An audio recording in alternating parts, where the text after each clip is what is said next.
usually we're playing over progressions. Not entirely true, because sometimes I'll play over a drone, but that's kind of an unusual situation. So usually it's progressions when you're playing a melody or a solo. And I start with just 2 chord progressions. You see, that's the problem with the cage system. Well, it's great, but it doesn't really help when it comes to learning how to apply your knowledge of the fretboard to real progressions that are changing.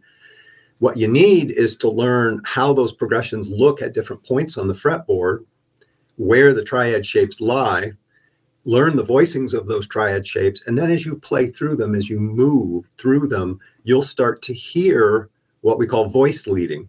You'll hear different notes of the chord. See, what we normally listen to, you're playing a rhythm.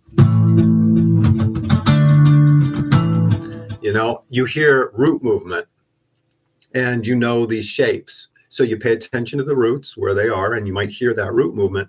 But the problem, of course, is that doesn't really teach us anything about music, because we learn shapes, we're moving around chords.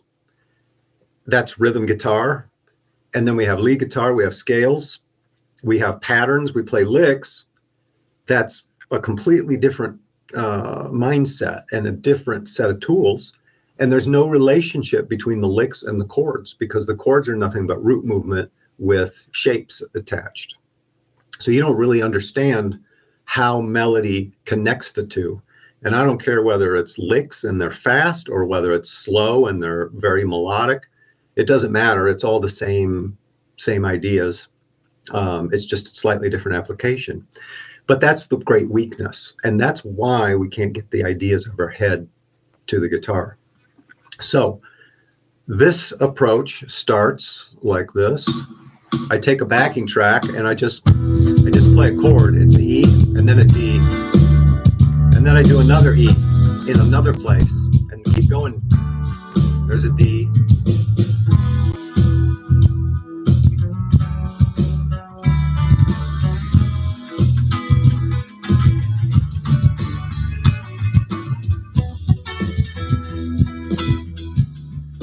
So what I just kind of demonstrated there very loosely is, first you just play the chords so you can move in one direction or another.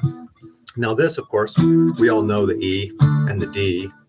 I presume everybody's at least with me on that. But a lot of people don't realize that from this D, where's the nearest E going that way? Well, it's this one.